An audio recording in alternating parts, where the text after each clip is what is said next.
Assalamualaikum warahmatullahi wabarakatuh. Perkenalkan, nama saya Walud Jamil dari NIM 107. Di sini saya akan mempresentasikan dari hasil diskusi kelompok kami, yaitu tentang pengukuran kinerja di organisasi terdesentralisasi. Dan di sini saya akan menjelaskan tentang desentralisasi di organisasi itu sendiri. Pengertiannya yaitu adalah praktek pendelegasian wewenang pengambilan keputusan kepada jenjang yang lebih rendah. Dan di sini ada alasan-alasan untuk melaksanakan desentralisasi itu, yaitu ada 4 poin. Dan yang poin pertama itu mengumpulkan dan menggunakan informasi lokal, dan yang kedua memfokuskan manajemen pusat, dan ketiga adalah melatih dan memotivasi para manajer, dan yang terakhir ada meningkatkan daya saing. Dan yang selanjutnya yaitu keunggulan dan kelemahan desentralisasi itu sendiri. Keunggulan yang pertama yaitu manajemen puncak dibebaskan dari pemecahan persoalan sehari-hari yang banyak, sehingga memiliki peluang untuk berkonsentrasi pada strategi, pada pembuatan keputusan yang tingkatnya lebih tinggi, pada kegiatan-kegiatan koordinasi. Dan yang selanjutnya, manajer tingkat lebih rendah umumnya memiliki informasi yang lebih terperinci dan lebih baru mengenai kondisi setempat dibandingkan dengan para manajer puncak. Oleh karena itu, keputusan-keputusan manajer tingkat lebih rendah seringkali didasarkan pada informasi yang lebih baik. Dan yang selanjutnya, desentralisasi memberikan pengalaman pengambilan keputusan kepada para manajer tingkat lebih rendah, dan nantinya diperlukan jika mereka dipromosikan ke tingkat yang lebih tinggi lagi. Dan sehingga mereka akan siap untuk membuat keputusan-keputusan pada saat dipromosikan menjadi posisi tingkat yang lebih tinggi. Dan yang selanjutnya, pendelegasian wewenang pengambil keputusan para manajer tingkat lebih seringkali meningkatkan motivasi mereka, sehingga dapat meningkatkan kepuasan kerja dan tingkat retensi karyawan serta membaiknya kinerja. Kelemahan desentralisasi. Yang pertama, manajer-manajer pada tingkat yang lebih rendah mungkin membuat keputusan-keputusan tanpa sepenuhnya memahami gambaran besar atau menyeluruh. Yang kedua, di suatu organisasi yang betul-betul terdesentralisasi, mungkin terjadi kurangnya koordinasi di antara manajer yang memiliki otonomi. Yang ketiga, manajer tingkat yang lebih rendah mungkin memiliki tujuan yang berbeda dari tujuan perusahaan secara keseluruhan. Yang keempat adalah dalam suatu organisasi yang sangat terdesentralisasi, mungkin lebih sulit untuk secara efektif menyebarkan gagasan-gagasan yang inovatif. Selanjutnya, akuntansi pertanggungjawaban. Akuntansi pertanggungjawaban atau responsibility accounting adalah sistem yang mengukur berbagai hasil yang dicapai oleh setiap pusat pertanggungjawaban menurut informasi yang dibutuhkan oleh para manajer untuk mengoperasikan pusat pertanggungjawaban mereka. Selanjutnya adalah jenis-jenis akuntansi pertanggungjawaban. Yang pertama adalah pusat biaya atau cost center, yaitu pertanggungjawaban di mana manajer hanya bertanggung jawab atas biaya. Yang kedua, pusat pendapatan atau review center. Pusat pertanggungjawaban di mana manajer hanya bertanggung jawab atas penjualan. Yang ketiga adalah pusat laba atau profit center, yaitu pusat pertanggungjawaban di mana manajer bertanggung jawab atas pendapatan dan biaya. Yang terakhir adalah pusat investasi, yaitu investment center.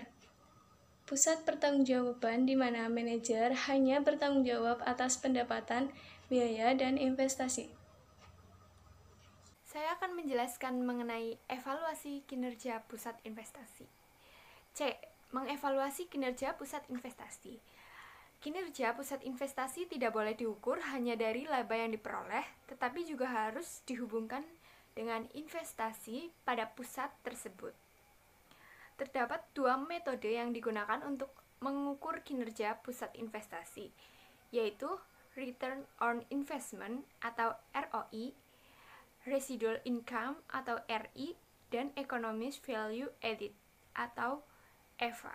Saya akan menjelaskan mengenai rumus ROI, yaitu bisa dengan cara yang pertama, laba operasi dibagi aktiva operasi rata-rata, atau dengan cara yang kedua yaitu margin dikali perputaran, yang mana margin sendiri dihasilkan dengan cara laba operasi dibagi penjualan lalu dikali dengan perputaran. yang perputaran itu sendiri dihasilkan dengan cara penjualan dibagi aktiva operasi rata-rata. Keterangan: laba operasi adalah laba yang dihasilkan sebelum bunga dan pajak. Yang kedua, aktiva operasi, yaitu seluruh aktiva yang digunakan untuk menghasilkan laba operasi. Yang ketiga, margin, yaitu rasio dari operasi pada penjualan. Yang keempat, perputaran, yaitu dihitung dengan membagi pendapatan penjualan dengan aktiva operasi rata-rata. Saya akan menjelaskan mengenai keunggulan ROI dan kelemahan ROI. Yang pertama, keunggulan ROI. 1. Mendorong manajer untuk berfokus pada hubungan antara penjualan, beban, dan investasi. Yang kedua, mendorong manajer untuk berfokus pada efisiensi biaya. Yang ketiga, mendorong manajer untuk berfokus pada efisiensi aktiva biaya. Lalu, kelemahan ROI. Yang pertama, ROI mengakibatkan fokusan yang sempit pada profitabilitas divisi dengan mengorbankan profitabilitas keseluruhan perusahaan. Yang kedua, fokus jangka pendek mengorbankan kepentingan jangka panjang. Penjelasan selanjutnya yaitu residual income atau laba residu. Laba residu merupakan selisih antara laba operasi dan pengembalian dolar minimal yang disyaratkan oleh aktiva operasi perusahaan. Laba residu dapat dihitung dengan rumus laba operasi dikurangi tingkat pengembalian minimal dikali aktiva operasi. Keunggulan laba residu. Laba residu yang digunakan sebagai ukuran kinerja dapat mencegah kerugian. Sedangkan kelemahan laba residu yaitu laba residu seperti ROI dapat mendorong terciptanya orientasi jangka larut-larut itu dievaluasi berdasarkan laba residu. Maka dia mungkin akan melakukan tindakan-tindakan yang serupa. Selanjutnya yaitu Economic Value Added atau EVA. EVA merupakan selisih antara laba pusat investasi dan retur minimal yang ditetapkan oleh kantor pusat. Jika EVA bernilai positif, maka kekayaan perusahaan akan bertambah. Namun jika EVA bernilai negatif, maka kekayaan perusahaan akan berkurang. EVA dinyatakan dengan satuan uang, bukan dengan presentasi tingkat return. EVA dapat dihitung dengan rumus laba operasi setelah pajak dikurangi biaya modal rata-rata tertimbang dikali modal total yang digunakan. Balance Scorecard. Pengertian Balance Scorecard. Balance Scorecard adalah sebuah kerangka yang menjabarkan strategi perusahaan dan mengelompokkan ke dalam 4 perspektif.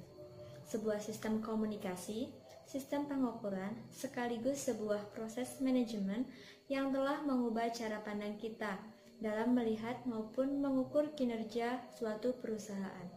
Suatu perusahaan tak lagi dari satu sudut pandang semata, tetapi sekaligus menggunakan 4 sudut pandang, perspektif berbeda yang saling terkait satu dengan yang lainnya. Paparan mengenai keempat perspektif tersebut. Pertama, perspektif keuangan atau finansial perspektif. Perspektif keuangan memberikan gambaran apakah perencanaan dan pelaksanaan strategi memberikan dampak terhadap tujuan utama perusahaan. Yang kedua, perspektif pelanggan atau customer perspektif. Perspektif ini memberikan gambaran kepada perusahaan atas pentingnya aspek pelanggan sebagai kontributor untuk mendorong pencapaian finansial perusahaan. Ketiga, perspektif proses bisnis internal atau internal business process. Perspektif ini berisi rangkaian proses atau aktivitas-aktivitas yang perlu dilakukan oleh perusahaan dalam usahanya untuk mencapai sasaran-sasaran pada perspektif pelanggan dan perspektif keuangan. Keempat, perspektif pembelajaran dan pertumbuhan atau learning and grow perspective.